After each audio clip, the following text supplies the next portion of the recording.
84 নরকের কুণ্ডু, জমে ধারে মাথার দুধে কাটে মুন্ডু। তাহলে হে চাঁদ, তুমি তাহলে দক্ষিণ পাটনে বাণিজ্য কেমন করে গেলে? যেখানে গেলে জীবের খণ্ডন হয়ে যায়, কি তুমি গেলে সেখানে বাণিজ্য করতে, তাহলে তোমার তরি দখল দরিয়ায় ডুববে। 4 দিনা নির্মাণ করলো 14 তাল, আর এদিকে জল মাপল 10, মধ্যখানে দোহাই 13 তাল, মন পবন বিক্ষোভ হইতে মধুকত্তরে নির্মাণ করল 14 তাল। গানটা হচ্ছে আধ্যাত্মিক গান, চেতনার গান। মহাজন বলতে যে আছে বিশ্ব ব্রহ্মাণ্ডে, তা আছে দেহবাণ্ডে, গুরুর কৃপায় খুঁজতে হয় খণ্ডে খণ্ডে।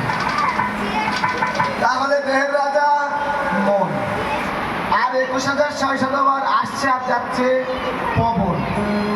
মনকে যদি উদ্যোগামী করে, মনের গতি আর পবনের গতি যদি উদ্যোগামী হয়, নিম্নগামী হইতে বস্তু যখন উদ্যোগামী হয়, তখন রাধা নামের বাদাম দিয়া তৈরি হয়।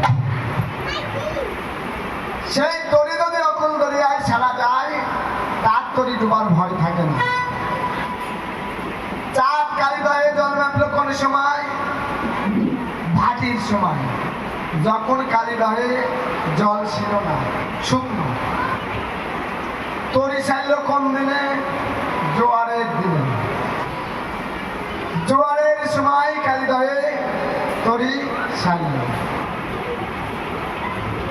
বলছে মেয়ে গঙ্গা যমুনা সরস্বতী, মেয়ের মাসে মাসে জোয়ার আসে, ত্রিবেণী সঙ্গতি, মেয়ে গঙ্গা যমুনা সরস্বতী।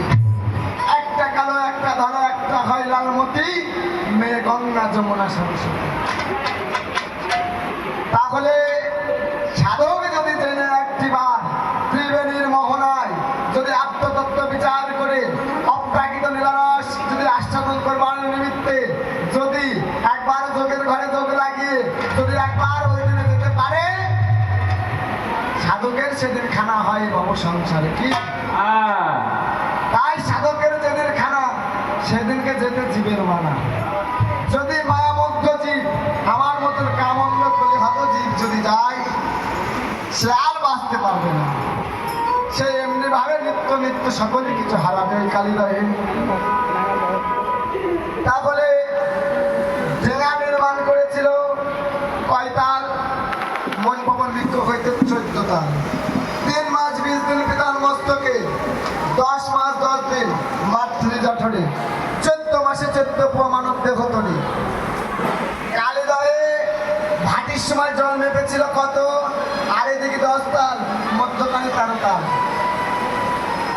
আর ডেঙ্গা ডুবলো বেতালে, কি? যেই কালীদহে ব্রহ্মা বিষ্ণু শিব মহেশ্বরে কেউ জল মেপে কিনারা পায়নি। আর তুমি তো কোথাকার নরকের কীট। এই চাঁদ কালীদহে জল মাপল। আজকে শুধু পার্থিব জগৎ মহাজন বললেন শুধু চাঁদের তরি ডোবে নাই গো কালীদহে। এই লীলাটা হচ্ছে প্রত্যেক জীব শিক্ষা। জগৎকে কেন্দ্র করে চন্দ্রধার মনসার লীলা, এই মায়ামুক্ত জীবের চেতনার জন্য, জগৎ সংসারকে শিক্ষা দেওয়ার জন্য এই লীলা। তাহলে চাঁদের তরি ডুবলো কোথায়? কালীদহে। কালীদহ, সেটা হচ্ছে কাল কপটের দহ, কি? তাহলে একই কর্ম করে লোক, না জানে ভক্তি যোগ, যার কারণে জীবের হয় অগপথে গতি।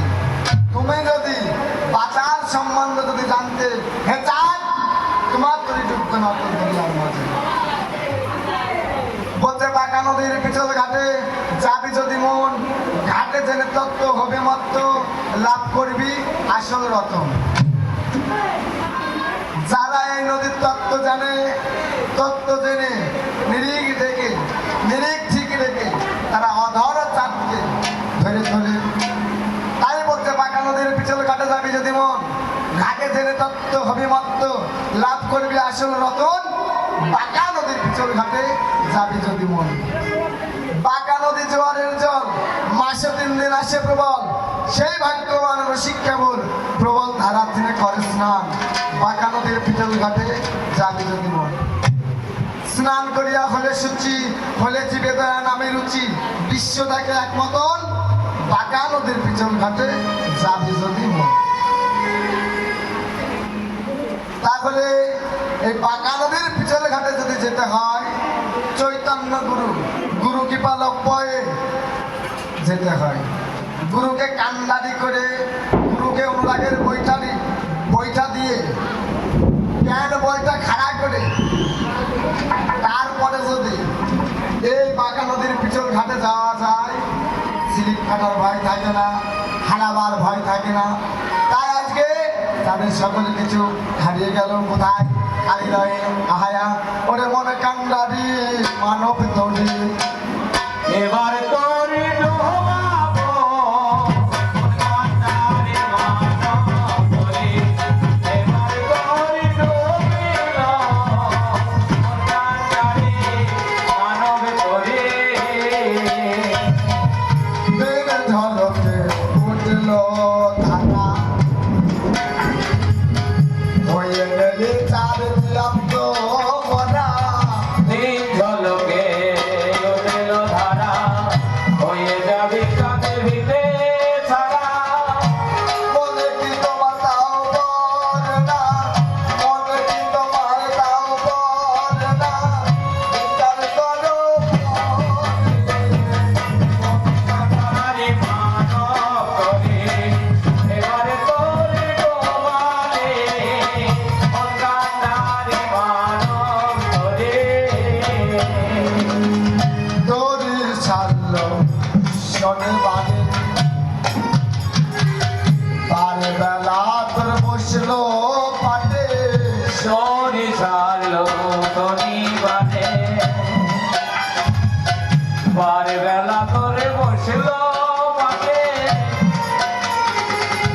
মনে কি তোমার তাও বল না, মনে কি তোমার তাও বল না, পূর্ব স্বভাব জানে তোরে। মন কান্ডারি মানব তরি। এবার তোর ডোবাবে মন কান্ডারি মানব তরি। তাহলে চাঁদের তরি ডুবে গেল কোথায়? কালিদয়ে। মন পবন বৃক্ষ হইতে মধুকর তরি নির্মাণ করেছিল।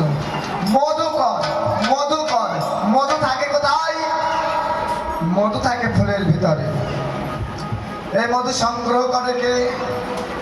এই মধুকে সংগ্রহ করে মধুকর। কি গো? এই মধু ফুলের ভিতর হইতে কিঞ্চিত কিঞ্চিত সংগ্রহ করে মধুর একটা বাসা বানায়। তাই একদিনকে মধুকর মধু পান করে প্রভাতকালে গুনগুন সুরে গান গাইতে গাইতে শূন্য পথে চলে যাচ্ছে। আর এদিকে গোবরে পোকা গোবরের গাদার উপরে বসে বসে গোবরের রস পান করছে। মধুকর যেই না প্রভাতী কালে ফুলের অদর অমৃত রস পান করে গনগনে সুরে সুমিষ্ট সুরে গান গাইতে গাইতে চলে যাচ্ছে। তখন গোবরে পোকা বলল, বন্ধু তুমি কি? গোবরে পোকা ডাক দিয়ে বলছে মধুকরকে, বন্ধু তুমি কে?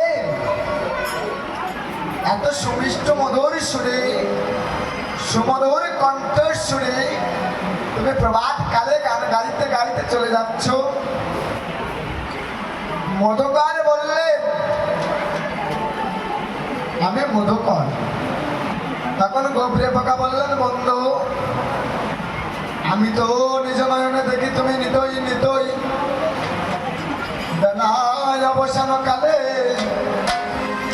কোথায় যেন যাও, আবার ঠিক প্রভাতে কালে গুনগুন সুরে গানে গাইতে গাইতে আবার ফিরে আসো।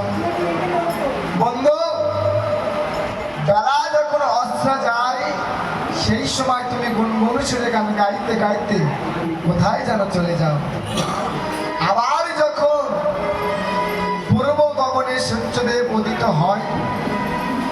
তার আগে আবার তুমি গুনগুন সুরে সুমধুর মিষ্ট কণ্ঠ সুরে তুমি গান গাইতে গাইতে আসো।